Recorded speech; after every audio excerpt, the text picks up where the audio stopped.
All right, teammates, back again, back again. If it's your first time listening to the Move Swiftly podcast, welcome to the number one show on innovative teamwork. Great to have you. Looking forward to having you back for more. To my regular listeners, you guys already know what goes down. You hit the play button, which means you understand the expectation, what comes with this show, whatever your challenges, whatever your obstacles are, whatever you feel like is in the way of your success. We are here to indirectly tell you you are not going through it alone. Today, I have what I like to call a Renaissance man, an individual who absolutely does not take life for granted, has done absolutely everything you can possibly think of doing. You would never know, but it started from a deep place. It started from a place of principles. He has a company by the name of Samurai Success, Mr. David Olcott. Welcome to the show. How are you? Good, sir. How are you doing? So excited about our conversation for today. Yes, likewise. Because as we were talking a little bit before I started recording, you actually grew up out here in South Florida, I and did. there were pieces of you, there were principles in which you had instilled growing up that you still value to this very day. So I think the best way to start off is just kind of give us a little bit about your background, how you grew up, and what are some of the major things that you've picked up growing up that led you to the success you have now. So I grew up in the Florida Keys, those little dots on the end of Florida, right? Kind of thing, in a really Well, small they do town. exist, yes. Yeah. They are actually places people live, folks. Yeah, exactly. And I will tell you, if you haven't been there in your lifetime, please put it on your bucket list and get down there. It is magnificent. It is gorgeous. It is In fact, beautiful. not to cut you off, but last year I was there for the first time. I was at that southernmost part of Yeah. Florida because I was on a cruise, and I will second that. It is an absolutely beautiful place to be. Yes. It's funny because going down there vacationing, it's an absolute paradise, but there's a fable story, if you will. But you live there, it's kind of like living in hell. So you've got this really interesting contrast because it's so small and everybody knows your business and everything else like that. Right. So, I found out really, I'm quite the rebel. And I found out that everybody was doing a certain thing, and I wanted to do something different because I was a rebel. That's what rebels do. And I found out that I really could take advantage of understanding the Florida Keys because in the Florida Keys, everybody was coming down there to vacation. Everybody who had been from so many different places, man, from all over the world, and they were coming down to this centralized place to Mhm. vacation. And I was always in something service oriented, from drywall to insulation. But then I started getting involved in services where I was interacting with people. And it gave me this amazing opportunity, man, to be able to talk to them, and I didn't realize what I was doing, but I was actually interviewing them. What made them so successful? And Mhm. those principles you were talking about earlier Yeah. that have driven me, have guided me to this place that I am today, came Yeah. from those conversations, man. Just having a conversation with people Right. on having a couple of drinks, half their clothes are off, and they're just being vulnerable, and they were sharing their life insights with me, and I took them very much to heart. Yes, and that is very important what you're mentioning because I had an experience like that at 19 years old, and I was probably as low as I could possibly be. As a football guy, I just tore my ACL. This was the first time I was not going to be able to play, and I ended up working at a gym. However, the location of this gym was a place called South Bethesda in Maryland, where the manager told me when he hired me, he goes, "Look, some of the world's greatest entrepreneurs are walking in and out this club. So just, hey, how you doing? How was your workout? What are you working on today?" And having that conversation with them, it really built a lot of the things I'm doing now. And I'm curious now because those formative years, you don't necessarily learn that in the school system. There's no teacher coming down and saying, "Hey, you got to go and have a conversation with this person and develop your people skills." This is something that you actually as learned behavior. So as you're growing up, and you obviously went to FIU, I believe you got into realty as well. How were you sort of seeing the contract, the comparing and contrasting, where these are successful people coming to the Florida Keys, and then this is what I'm learning in the school system. Wait a minute, there's an imbalance here. We're gonna get into your, samurai success story because you talk a lot about balance, but before it actually came about, you were starting to see an imbalance in terms of this is like real successful people, millionaires coming to the Keys teaching me this, but I'm at this school and something else, something isn't, something isn't connecting. So, I'll let you kind of fill in the blank there.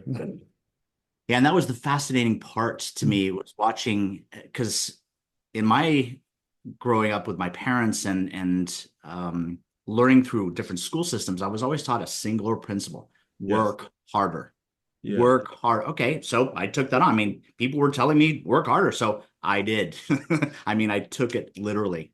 Right. And it was fascinating to me because all those people I was meeting were also incredibly hard workers. And if you're going to meet someone who is truly a millionaire, they work. They Yeah. don't work this 40-hour, 35-hour part-time remote they are in it, man. They are It, fully immersed. it is a And that's 20 the first thing you have to understand about being successful. If you aren't willing to do that, then you can forget the rest of this stuff. So that 1000%, man. work ethic is everything. Right. Great story about Walter Payton. Hmm. Wasn't the biggest, he wasn't the strongest. Everybody says that. But his quote always fascinated me because he always said, I wanted it more than they did. Yes. There it is. There's that work ethic. Now, if the work ethic alone was enough, my parents would have been the richest people on the planet. Hmm. They were so hardworking, man. They would give you their shirt off their back to be able to do things for you. I mean, they were everything you could think about from a principle driven good person. My parents were those. Yeah. Yet they weren't this millionaire. They weren't this wealthy individual. And maybe that wasn't their path, but they struggled with money most of their lives. And I Right. was like, what's the difference between that group of people that I don't see being good people Hmm. and my parents working their butt offs and being really good people? There was this contrast, this gap that you talked about. And Right. I was fascinated by that. I was Hmm. like driven, obsessed with it. And I still am today. What is the difference? Right. And today we know that is something called programming. Yes. Your beliefs about all these things, including money, drive your ability to create things, manifest things. And Right. I had no idea of that connection Mhm. until I started down this path. Right. But this path has shown me that my beliefs about money is actually what's creating my experience of that money. Right. And I'll just show you. One of the things that's on your resume is your connection with Tony Robbins, right? And my second book, I titled it because of an event that I went to that was hosted by the Unleash the Power Within, where you go, make your move, make your move, make your move. And then this book came out, Make Your Move. And you actually have worked with him. And I'm so glad you brought this up because this is one of the things I really wanted to pick your brain about. And I want the listeners to grab a hold of this is you mentioned that no one is who they are. Like you don't go out and say, I'm going to discover who I am. You said life is something that you create. You are somebody that you create. You don't go out and say, okay, I'm going to be this person, but you're going to go create the life you want. And then what you had mentioned about your money mindset, I had another experience that is like spot on. Like this was back, and I've done a lot of work in fitness and athletics. And I had a college age kid tell me one time I'd be happy with $70,000 a year. He said it directly to me. You could see the area he was in. You could see the context, and you can sort of get why he said that. But one of the things that I learned just picking up and preparing for this is that you said by 7 years old, our mindsets now can be trapped. Our mindsets can lead us down a path that we're not even realizing as programming. So can you speak a little bit to that, especially because there's a lot of business owners that tune into my show, how they can fight that principle, how they can fight that, I'm just going to be okay being mediocre element that is just it's all over the place. It's rampant. So getting down to the quick of it, man, this is about moving swiftly. So let's get down to it. Yes, sir. Can't fight it. Hmm. There is no fight. You have lost the fight. Wow. Can't embrace it. Oof. Yeah, you don't see it, but the goosebumps are actually coming in. Because that's been my problem, and there's a lot of people's problem. We want to fight it. When we come in, With you. yeah, when we come into this awakening, and I actually remember him saying this during that I went to the conference like 5 years ago. When you come into this awakening, that's your initial reaction because you're so upset and you realize how much you can actually do when you get yourself out of that mental hell. And that fighting it is where so much of it is like it's tough. But that's a great point, man. Well, I congratulate you on so many different fronts, but let me tell you, being in the seminar industry, I found out very quickly that only 3% of people that go to the best seminars, and by the way, I've been to so many programs. I haven't been to all of them, obviously, but the ones I've been to, there is no better program that I've ever been to in my life in a seminar setting than Tony Robbins. Zero, not even close. It's a rock star, get going. Yeah. And You did that the fire? man, Did you do the firewalk? well, yeah, as a matter of fact, I was a field sales representative. And just so you know, in Maui, it's a 40-foot Oh man, you went to the firewall. Maui. Okay, all right. Yes. There you go. So, the 12 foot, 16 foot, 20 Yeah, foot, yeah. 40 feet of Oh cool my God. moss. Yeah, you gotta break. Yeah, you gotta break Gotta some. get Yeah, the grind. that's you said 40 feet. 40 Man. feet. Oh my gosh. Yes, that's intense. And the amazing part about is that this embracing of this concept really comes from that only 3% of people that actually go to those programs actually apply anything from that. Right. So welcome to the 3%, man, because you did something about it. You wrote a book about it. It hit you so hard. And that's the beauty of this programming thing, because once you hear that you can't fight it, you embrace it.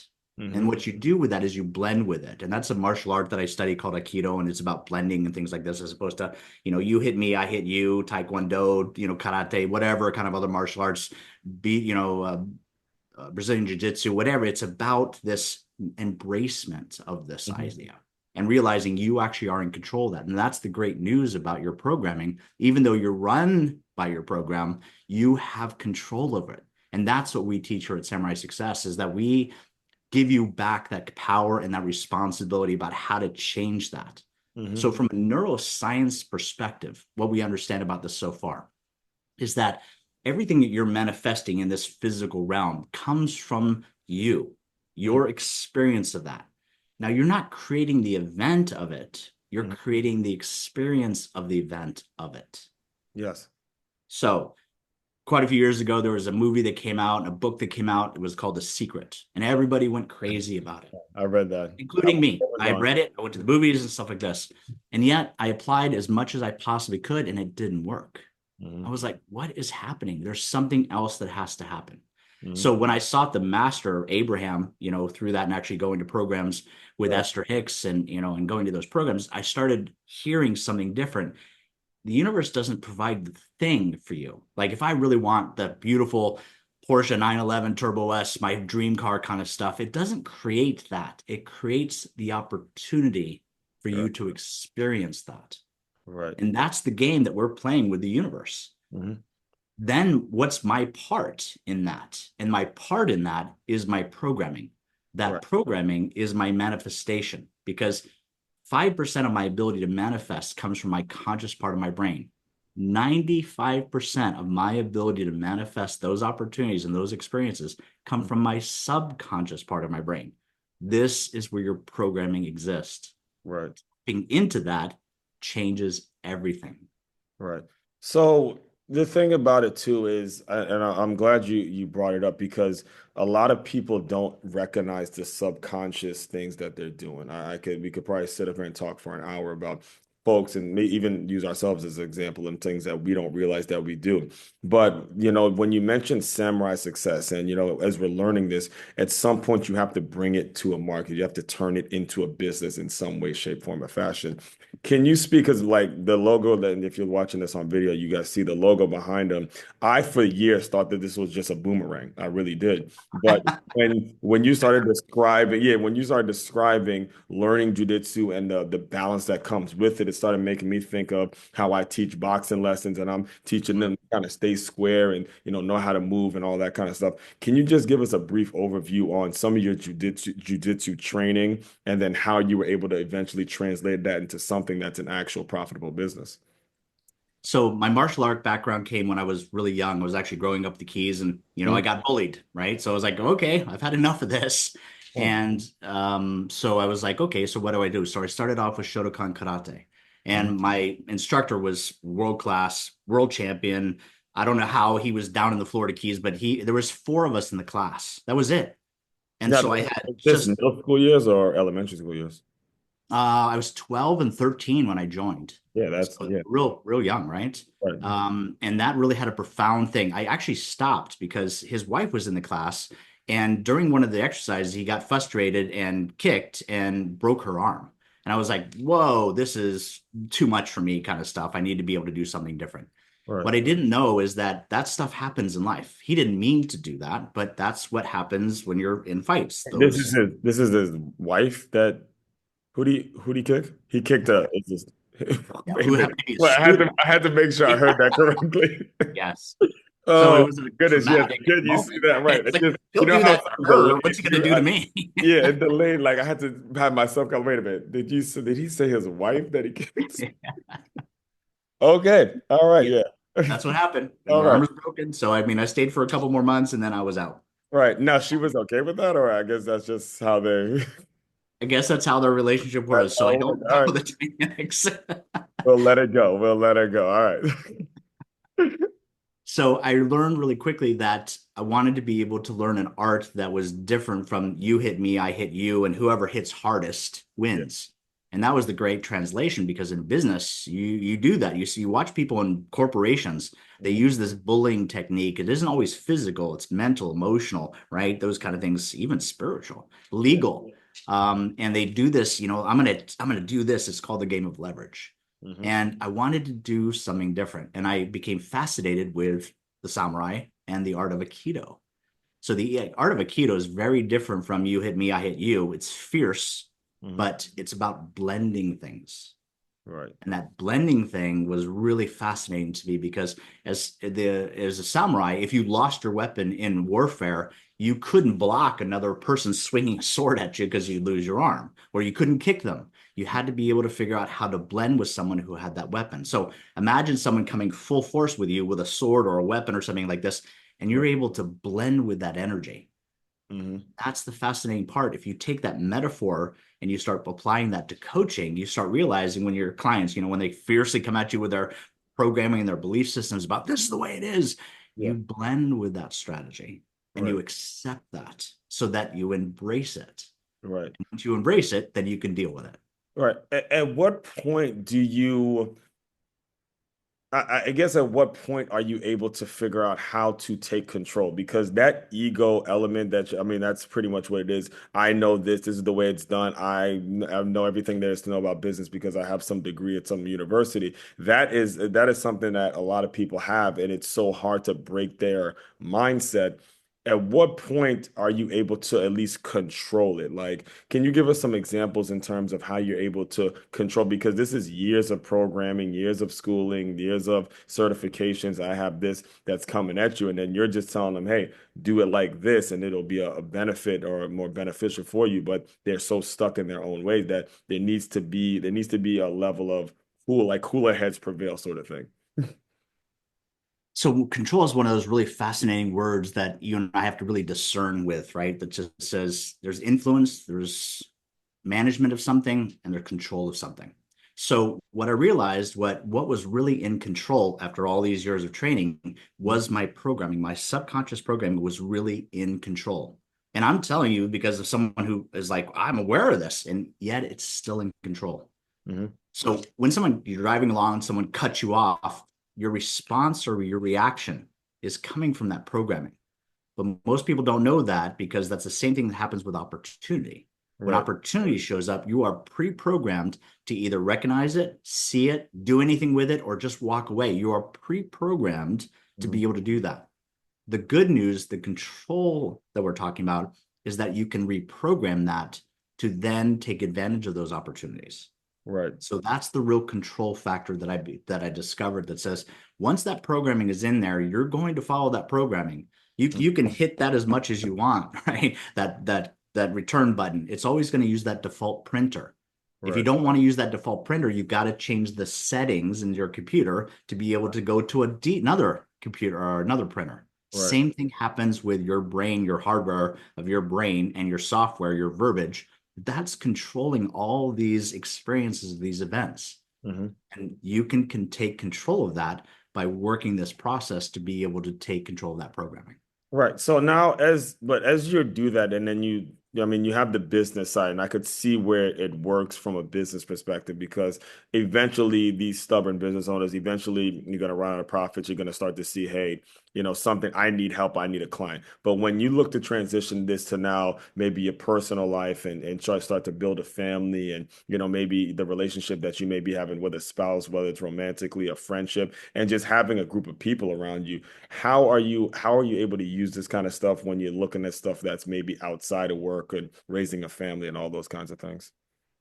What's beautiful about we tend to separate things, right? This is, oh, it's personal, Yeah, and then that's there's why it's business. personal business. You hear that all that's never resonated with me, by the way. Exactly. And by That's the just way, like, you're come on. wise to have that not resonate with you because we separate things to understand them. But once you understand them and Right. you move into comprehension and application, you've got to pull them back together. If you're Hmm. going to move into application, you've got to take what's separate and you got to put it back together.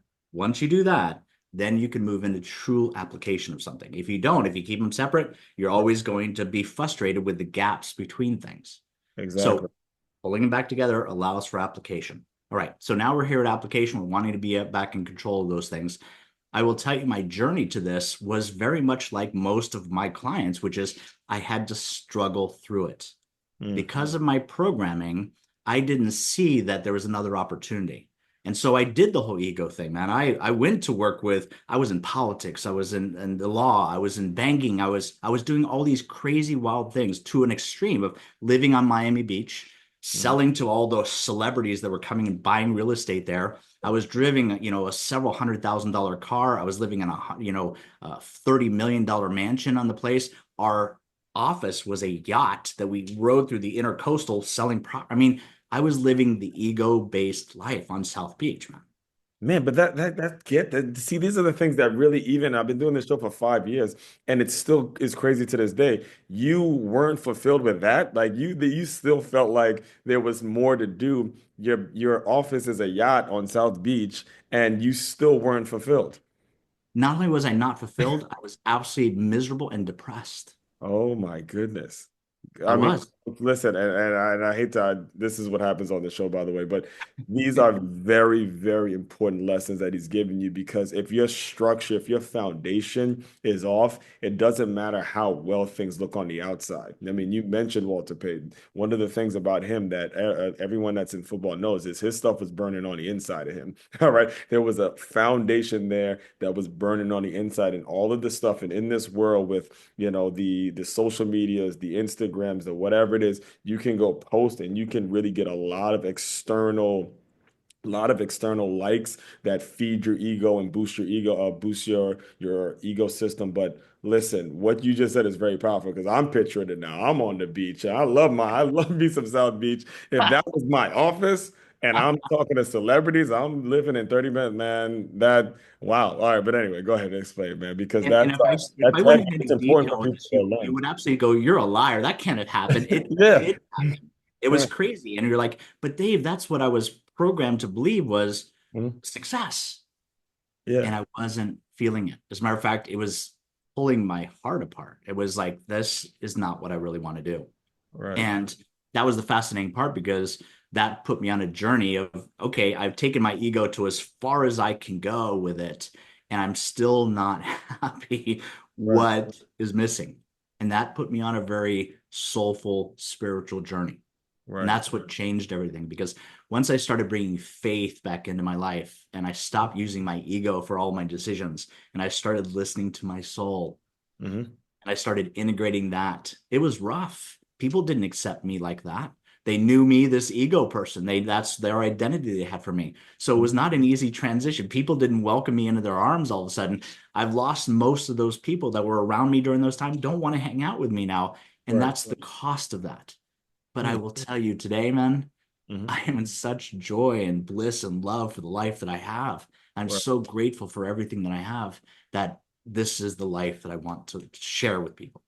Yeah, and I'm glad you mentioned that because one of the things that I made a point to start doing just about 6 months now is going to church every single Sunday, not missing a Sunday, paying my tithes and being clear of it because I moved to West Palm Beach. I didn't have any family or friends, and when my business was starting to move in the right direction, when I started working at this school, I started to like matter. But I knew that having that faith piece is so important for your next steps. You cannot walk into this world without faith because you will be swallowed up by some human being and somebody's agenda. I cannot stress the importance of that. Everybody out there got an agenda, but I mean, can you kind of speak on that a little bit? Because when it comes to the developing a walk of faith, eventually you got to kind of remove yourself from the human element a little bit, and that's always a challenge for individuals to do. So can you kind of speak a little bit about the importance of faith? And I'm not telling you what religion you have to have, but you have to have faith in something bigger than yourself. Matter of fact, when you start really studying successful people Mhm. and success leaves clues, Yeah. then you start realizing that every single one of them has been able to perform at higher levels than they ever were able to from expecting from themselves when they Mhm. believed in something bigger than themselves. So, from an ego standpoint, if you really want to be better than you are, then you've got to bring this faith thing into it. You've got to make it bigger than you. And Right. that's what the whole company is designed around samurai success. Right. Samurai, loosely translated, means in service of others. Hmm. So, in service of others' success, that's the name of our company. Yes. And that drives us to remember who we are, what our mission, what our purpose is, and that what we're really being able to do that. Now, to be successful at that as one, the important part is this.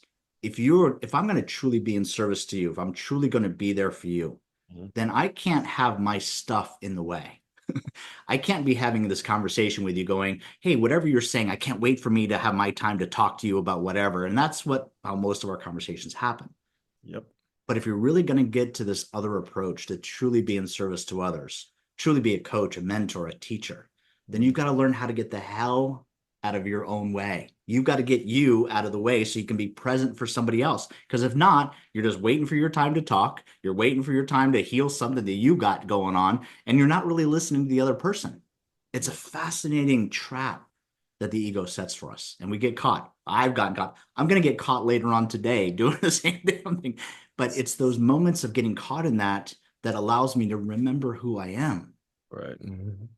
Well, it's funny that you mentioned because just yesterday there was this meeting that went. I luckily I had to get here to do a podcast interview, but I was told that it went a whole 2 hours when it was supposed to be only like 20 minutes, and it was because it was filled with folks like you're describing that had to speak. And as soon as one person makes one comment, then I got to make comments. Some people on their phone they hear something now, I got to jump in the conversation with these devices that we have right here. Sometimes that art of conversation is so crazy because you can have somebody literally on their phone listening, but then jump into the conversation without even having the decency of listening to another person.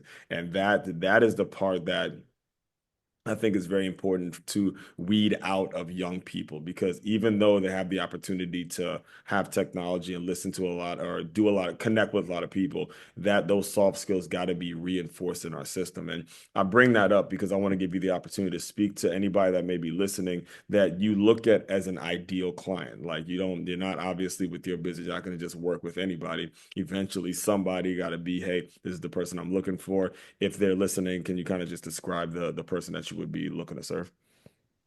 Yeah, a couple things. I would definitely let you know that smartphone that we have is such an amazing technology. The Hmm. technology is way beyond us because It we're is. so addicted to it, Yeah. right? And the thing is that this generation, whatever generation we're talking about, is going to go through this, and some of them are going to realize, hey, that tool is I'm supposed to be using it.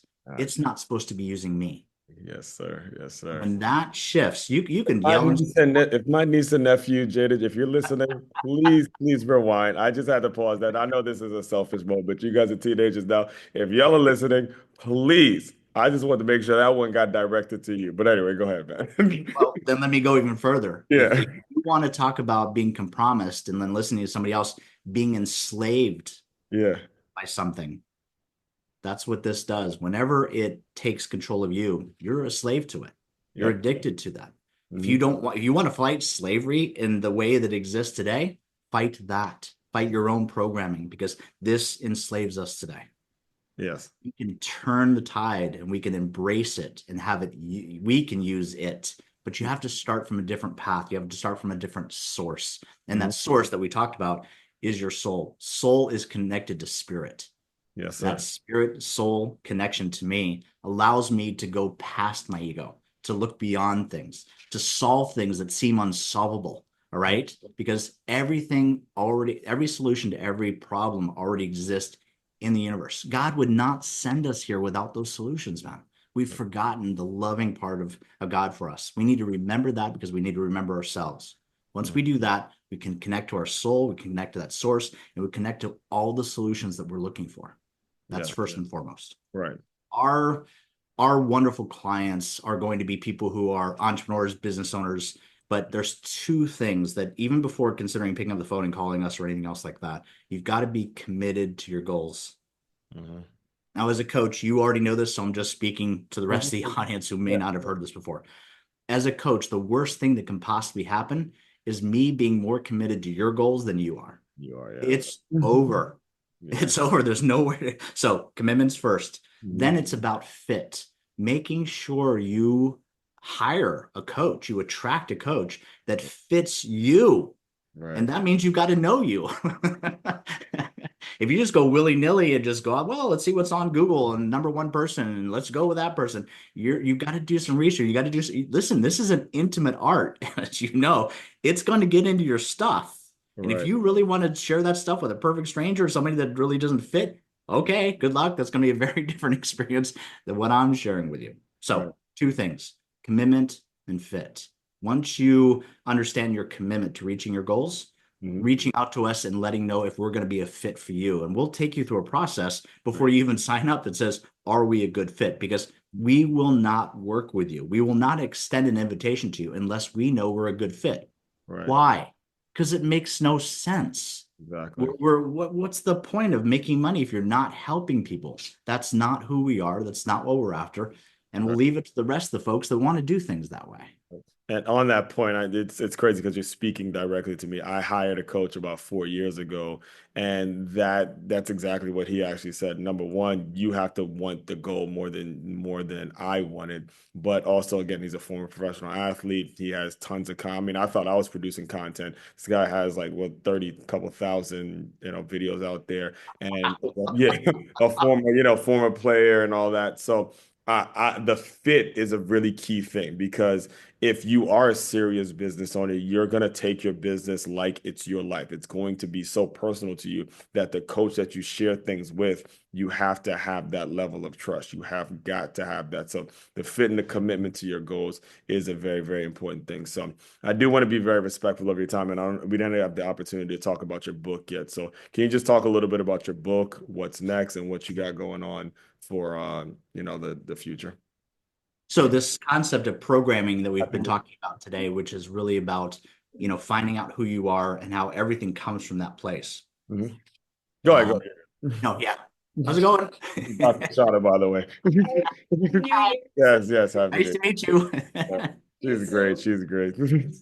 So I made a commitment, an agreement, a contract with the universe that if it shared this information with me about how this place works. So there's three things I was really focused on with the book, which is how the universe works spiritually, how this physical plane works, and then how, as a human being, do we interact with those two other dimensions. Mhm. That's been a fascinating thing with me. It's going to be my life's work about being able to understand this thing and the connections that go along with that.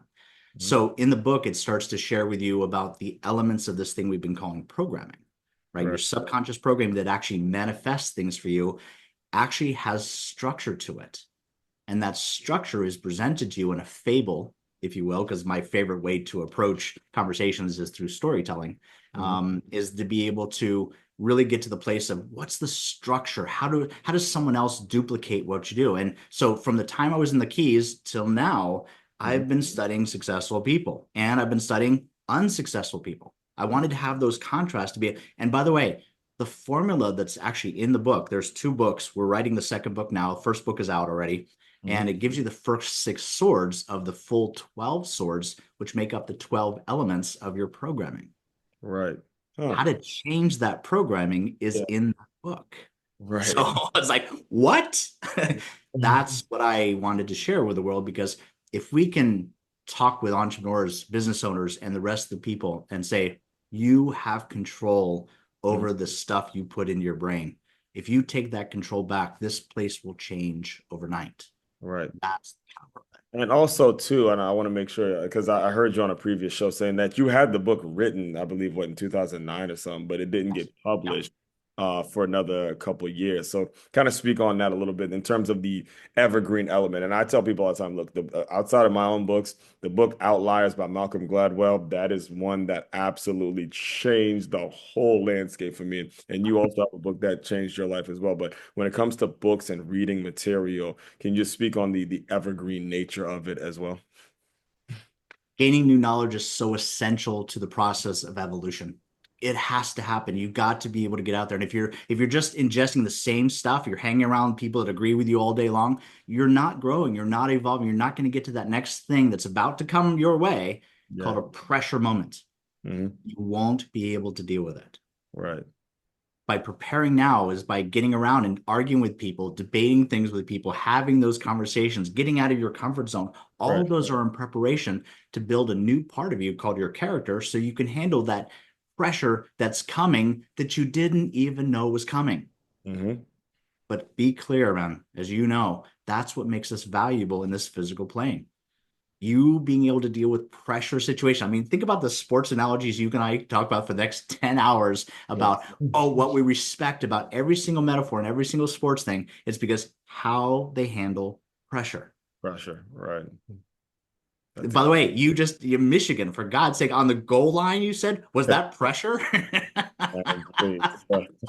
I mean, this was all of this was full. And the thing is, so because I'm from Maryland, this was like my time being able to watch it with other diehard fans. I didn't have the opportunity. And when I was playing in college, I was always playing. I was on the team that was playing at Stony Brook. So I was around other folks that had the same PTSD whenever certain guys are about to catch the ball. It was an absolute nerve-wracking experience. And I'm just so damn happy we walked away with that win. So. All that being said, can you just tell people how they can get in touch with you if they want to hear more, if they want to reach out? Just go ahead and plug away, man. Sure. You can reach us at samuraisuccess.com. Of course, that's our website. Samurai underscore success is our Instagram. We're on Facebook, YouTube. And by the way, we're brand new to this stuff. We're like third graders. We just started in February with all this information, but we've already got, I don't know, 100 different videos up or something like that of different podcasts and different materials, things like that. So plenty of information for you before you even reach out to us to get to know us a little bit better. Yeah, and that's the key too for anyone also. That's just another nugget. You got to put the material out there and then you'll figure out there's other folks that you can actually pay to help you when it comes to SEO and putting it out in certain ways. And now that we have AI, there's a lot of ways we could put a lot of material out. So, David, the way I close out all the shows is I want you to use your imagination a little bit. You are back to being, let's say, 13, 12 years old. You're getting bullied and you finally find a place in which you can help your self-defense and all that. Pretend that that version of you has come into the Zoom room. Give him some words of encouragement, and we will officially close. So in the book, as my moment of now being able to share this with you, the thing I would share absolutely the golden ticket to the future is that knowledge is not power. Application of that knowledge is power. 1000%. And when you can do that, that's about developing your character. That's developing who you are. That's like developing your identity. This is something, and about the only thing you really get to create in this lifetime is who you say you are. Once you understand that power, then you can take this knowledge is power, which is not true. Knowledge applied is power. That's the real principle that you want to learn from that. That's what I would tell my 13-year-old self to be able to do this. Stop getting all this knowledge. Apply what you already know. And here's the most important part. Stop sharing it with other people. Go apply it first. Go see if it's real. Go have the experience of it before you share that. Because if you're just sharing knowledge and you have no experience of it, it's going to have a different reaction to people. It's going to have a different impact on people. And if you really want to help people, then you've got to go experience it. Feel what it feels like to experience your own, these principles you're sharing with everybody, see what they really work, and then share the experience of that. Mm. Man, hey, that's profound. Like literally, because we're bringing up the Michigan, I purposely went on this trip on my own, and I remember my mother would tell me all the time, "Son, never be afraid of taking solo trips because I talk about college football so much and because my business is built on the whole idea of college football, you need to go learn this on your own, see how this game affects people in all facets, and then look at how much more of a renewed energy I have, not even 24 hours, basically pretty much just 72 hours away from being in that environment. So never be afraid to go on your own, learn something and apply it. And it's not going to feel like work, guys. It really isn't. It's going to be something that you absolutely have to do. It'll burn on the inside of you. So, David, man, I am floored. I am so looking forward to staying in touch with you and all that and all that being said. Let me kind of close out before we end up going for another hour because we can actually talk for hours. Fellow Absolutely. teammates, make sure you guys check them out. All the stuff, all its links will be included in the show notes. Fellow teammates, continue to move swiftly. We will talk more soon.